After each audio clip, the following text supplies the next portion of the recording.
السلام عليكم ورحمة الله وبركاته. ازيكم حبايبي؟ يا رب جميعا ان شاء الله تكونوا بخير. وحشتوني جدا جدا. النهاردة ان شاء الله هنعمل مع بعض كفتة الجمبري. كفتة الجمبري مكوناتها هي نفس مكونات كفتة اللحمة بالرز، هي نفس المكونات.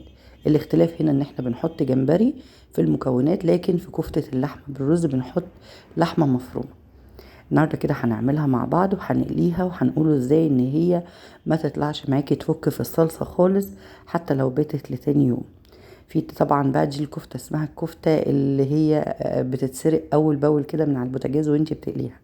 كفتة الجمبري وكفتة اللحمة الاتنين دول معروفين ان هم اول ما تقليهم على البوتاجاز ما بتلاقيهمش، يعني اللي اسمها الكفتة المسروقة هي. فان شاء الله النهاردة هنعملها مع بعض ويلا بينا نشوف مكوناتها. المكونات بتاعتنا احنا كان معانا كيلو من الجمبري قبل التقشير. بعد التقشير طلع معانا الكمية دي. بتجيبي الجمبري الصغير، مش بتجيبي الجمبري الكبير، بتجيبي الجمبري الصغير خالص وبتقشريه. ولو عندك بقى طبعا صبر للتقشير، لكن لو ما عندكيش صبر بتجيبي طبعا الجاهز اللي متقشر جاهز في السوبر ماركت. بس انا ما برجحوش، ما بيبقاش طعمه حلو زي اللي انت بتجيبيه طازه. معانا هنا التوابل بتاعتنا: كمون وفلفل اسود وشطة وملح. ومعانا كوبايتين من الرز المطحون. جبنا الرز غسلناه غسلة حلوة وسبناه ينشف وطحناه في الكوباية بتاعة الخلاط اللي هي بتاعة المطحنة بتاعة التوابل. ومعانا حزمة من الكزبرة، حزمة من البقدونس، حزمة من الشبت، وراس من التوم، وبصلتين. تمام كده. دي المكونات بتاعتنا هناخدها كلها نضربها في الكبة. كده خدنا معانا الجمبري اهو، وضربنا معاه الخضرة. ضربنا بس الجمبري والخضرة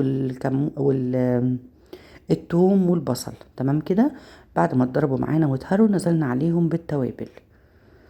التوابل كده بننزل عليها، ما بنحطهاش في الكبة لان تبقى يعني الفحة بتاعتها وريحتها بتبقى احلى. اما بتضربيها في الكبة كده بتروح طعمها كده برضو شوية. انزلي بيها بعد ما تضربي. بصوا هنا الجمبري لسه اهو في منه سليم شوية.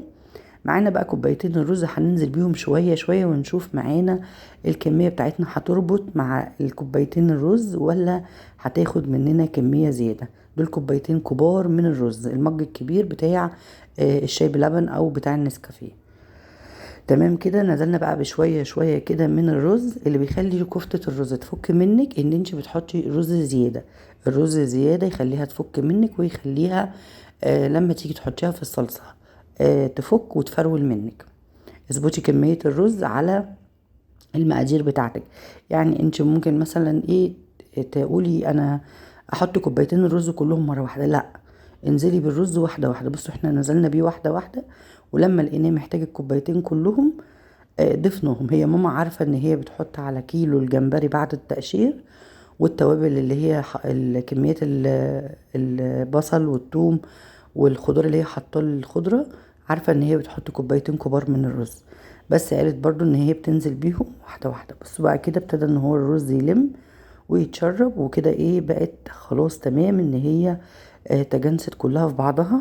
هنقلبها بقى كده تقليبة حلوة ونشوف برضو الملح بتاعها ان محتاجة ملح هنحط لها ملح. بنبل بقى ايدينا كده زي ما بنعمل الفلافل وبنعملها صوابع. عايزة تعملي صوابع تمام، وبرضو لو عايزة تعملي منها كور زي ما احنا كنا عاملين زي ما تحبي. بصوا ما شاء الله طلعت كمية حلوة. هنا بقى في حلة صلصة كفتة الجمبري.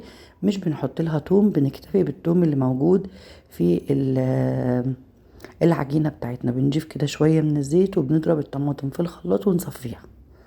اول ما الزيت بتاعنا بيسخن بننزل عليه بالطماطم اللي احنا ضربينها في الخلاط.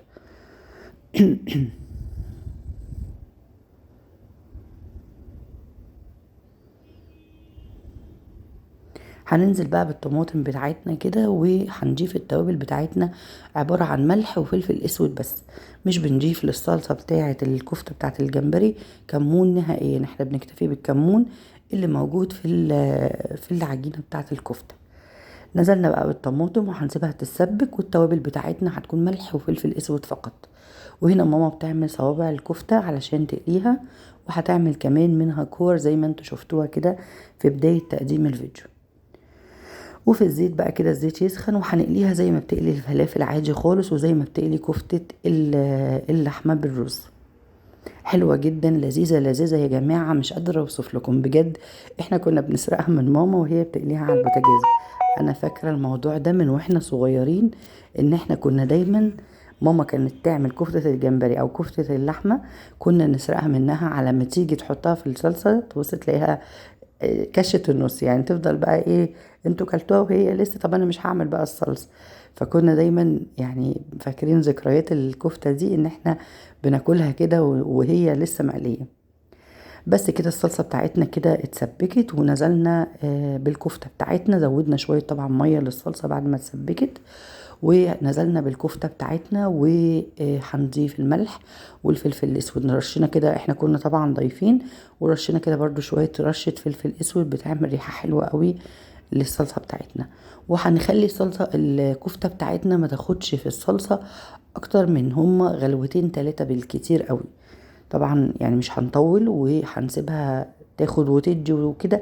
الكفتة طبعا كله مستوي ومقلية، والصلصة اتسبكت، ضفنا فيها شوية المية، غليت غليتين. بعد ما اتسبكت نزلنا على الكفتة، نزلنا بالكفتة.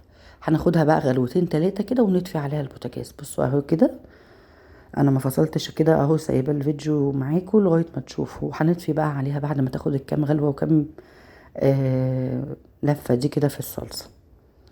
عايزه اقول لكم ان احنا كلناها في نفس اليوم، واتبقى منها كمان تاني يوم حطيناها، اكلنا منها ما كانتش فكت خالص نهائيا.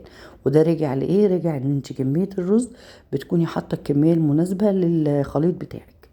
خلاص بقى كده خدت غلوتين 3 في الصلصه، وغرفناها. بتتاكل جنبها بقى رز بالشعريه، او بتاكلي جنبها رز ابيض عادي، ما بتتاكلش معاها رز صياديه يا جماعه اللي احنا بنعمله مع السمك، لا خالص، بيتاكل معاها رز بالشعريه، او بيتاكل معاها رز ابيض زي ما بتحبيه، يعني لو انت حباه رز ابيض خالص براحتك.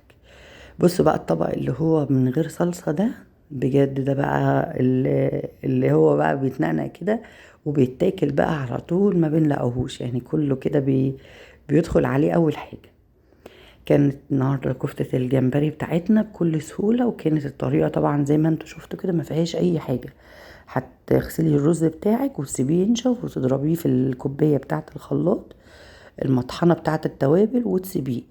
وبتحضري بقى الجمبري بتاعك. انا انصحك ان انت الجمبري تجيبيه فريش، وتقشريه وتعصري عليه ليمون وتشطفيه، وتسيبيه شويه كده منقوعه في الليمون، وبعد كده تصفيه، تغسليه غسله حلوه وتصفيه بالمصفى، وتعملي بجمبري فريش. لكن الجمبري اللي موجود في السوبر ماركت انا مش برجحه خالص، بيبقى عامل طعمه زي الكاوتش.